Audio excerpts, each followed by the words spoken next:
محمد یبی هستم. خیلی خوش اومدید به اولین ویدیوی کانال من. آرتین گیمینگ هم کنارم هست. آره، لطفا کامنت بذارید، لایک کنید، زنگوله رو بزنید، دنبال کنید، کپشن هم بخونید که خیلی مهمه. خب اول داخل مولتی تستش میکنید. من وقتی رنگ شدم رنگم باید امروز لجند کنم وگرنه بدبختم. آره،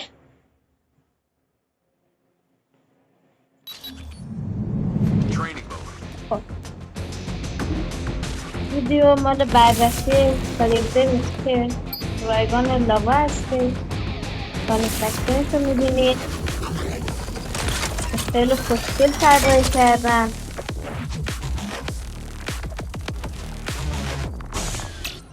خب حالا اتچمنت خواستید آخر ویدیو هم اتچمنت مولتی و بتل براتون میذارم.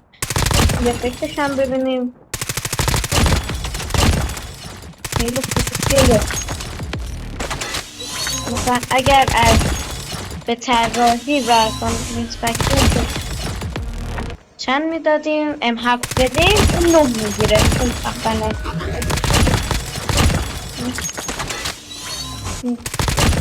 ریلود کردنش رو ببینیم که بسیار خوشگله. این هم خوبه، بسیار 6 از 10 میگیره. بکنم صدامون نداشته باشید یکم صدا کمتر کنم.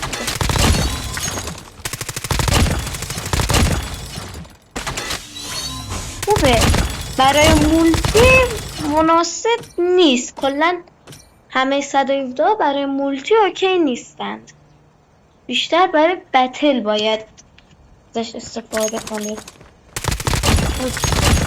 گیم پلی که داخل بتل هم میذاریم داخل آلفا. خب بریم داخل بتل تستش کنیم. خب دوستان برگشتیم داخل بتل. گرافیکم اینه حس میکنم. آره، گرافیک گذاشتم رو مدیوم. بدبخت شد، اب نداره. خب خیلی فرق نمیکنه. حالا کانستکشن که داخل بتل هم ببینیم.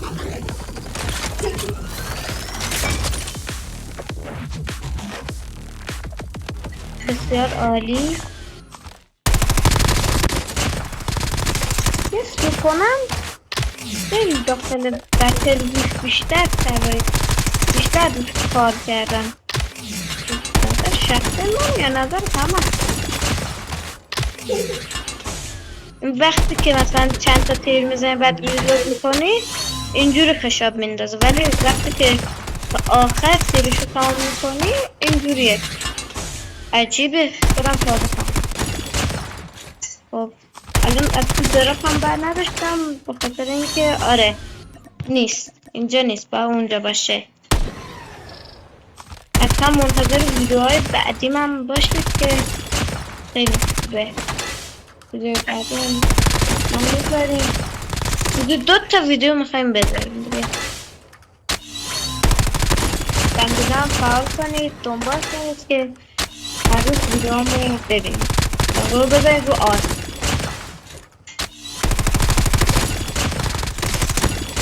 این گانه کلا همه 117 برای بتل بیشتر طراحی شده. کلا گان 117 برای بتل و آلفا نمیدونم.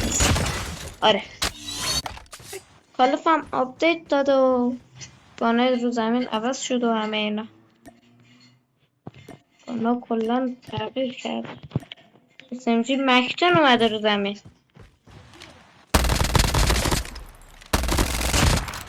مکتن اومده رو زمین.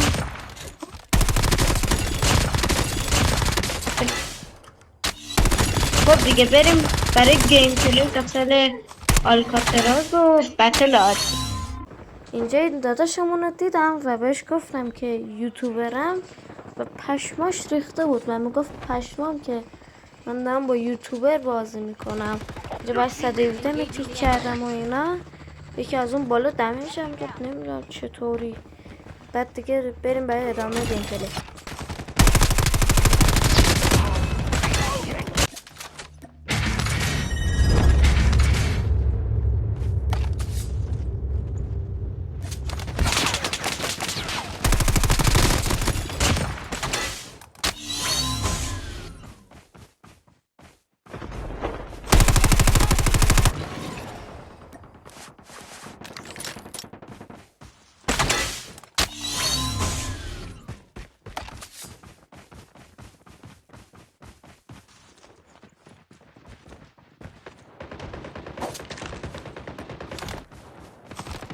Your teammate has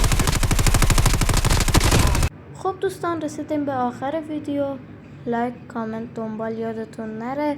حتما زنگوله دنبال کردن رو بزنید تا از ویدیو بعدی ما با خبر بشید. بای بای.